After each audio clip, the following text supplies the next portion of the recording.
Bonjour à tous et bienvenue dans cette nouvelle guidance thérapeutique de la semaine, toujours tirée des cartes psy de Catherine Lapsy et de Psy Image. Aujourd'hui vous avez le choix entre le cadre vert et le cadre orange et je vous dis à tout de suite groupe 1. Bonjour groupe 1, alors vous êtes tombé sur la famille comme thématique. Comme vous pouvez le constater sur la carte, donc Psy Image représente très bien la famille à travers cet arbre, le personnage au-dessus un peu bancal qui essaie de trouver un équilibre dans tout ça, et on estime donc que la racine c'est toute la famille qui est en dessous. Bref, c'est pas facile de trouver sa place, il semblerait. On est tous issus de lignées d'hommes et de femmes qu'on n'a pas choisis et qui, bien avant qu'on ne naisse, ont vécu des vies qui les ont marquées. Et ces marques, elles se sont transmises en se frayant un chemin jusqu'à nous par des liens d'attachement. Et donc, par conséquent, on appartient donc à cette lignée. Alors, parfois, on l'estime et parfois pas du tout. Alors, quel que soit le sentiment d'appartenance que l'on a avec elle, elle fait partie de nous. Il n'y a pas le choix. Biologiquement, psychologiquement, la question, c'est que de notre héritage, elle a donc un revêtement d'une grande importance dans notre construction. On peut se sentir redevable, on peut estimer que l'on doit quelque chose à cette famille et on peut se sacrifier pour rembourser une dette. On peut aussi la rejeter et dans le même temps avoir des difficultés à reconnaître chez nous ce qu'elle nous a légué. On peut croire aussi qu'elle nous doit quelque chose, comme de la reconnaissance, des ressources matérielles, de l'affection, du soutien. Et on passe du temps, dans ce cas-là, à attendre de voir venir ses dus. Alors, quelle que soit notre position, notre autonomie, elle passe par l'acceptation de l'appartenance à cet héritage familial. Et on en fait ensuite ce qu'on décide d'en faire. Mais il ne faut pas oublier que cette famille, elle nous a construites. Ou elle nous a construits. Donc, pour vous, groupe 1, très intéressant comme thématique, pour vous, aujourd'hui, quel rapport est-ce que vous entretenez avec votre famille? Comment vous vous y sentez? Est-ce que vous vous sentez vis-à-vis d'elle en dette, en perte, en réparation, en conflit, en paix? Est-ce que vous attendez quelque chose d'elle? Est-ce que vous attendez quelque chose de ses membres? Et qu'est-ce que vous attendez précisément si c'est le cas? Et si c'est le cas, est-ce que vous recevez ce que vous attendez? Est-ce que vous parvenez à mettre des limites à une famille envahissante? Et dernière question, est-ce que vous vous autorisez à être en désaccord avec les membres de cette famille? Voilà, groupe 1, très intéressant. Je vous souhaite une bonne réflexion et je vous dis à la semaine prochaine.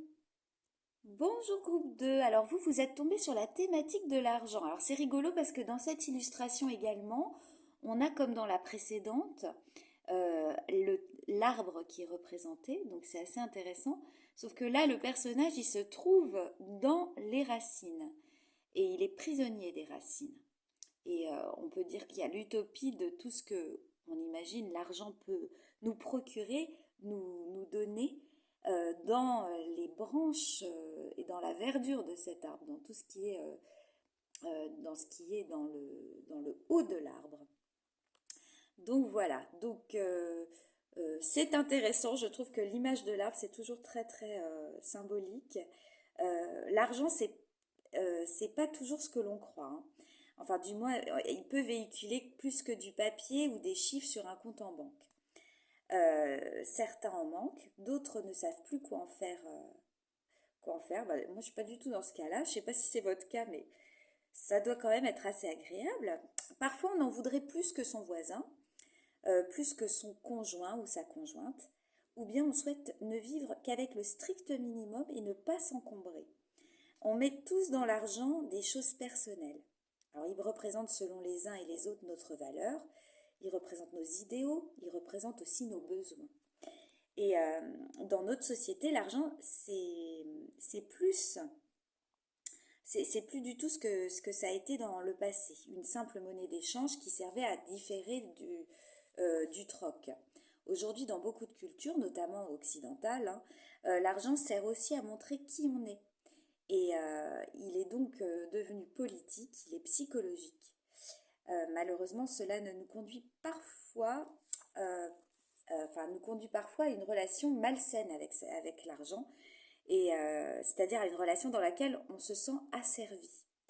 On passe par exemple nos journées dans un travail qui nous rend malheureux, ou bien on devient addict au fait d'en gagner toujours plus, et ça nous éloigne des choses qui sont vraiment importantes pour nous. On court après l'argent dans une quête sans fin par peur de manquer. Notre relation à l'argent, elle peut aussi être malsaine quand on s'interdit d'en gagner à cause d'un sentiment de manque de légitimité ou à cause d'idéaux politiques qui peuvent avoir pour conséquence qu'on manque d'argent. Donc groupe 2, les questions. Quelle est votre place de l'argent dans votre histoire? Comment votre famille voit-elle l'argent? Avez-vous assez d'argent pour vivre la vie que vous avez envie de vivre? Si vous en voulez plus, qu'est-ce qui vous permettrait de faire en plus?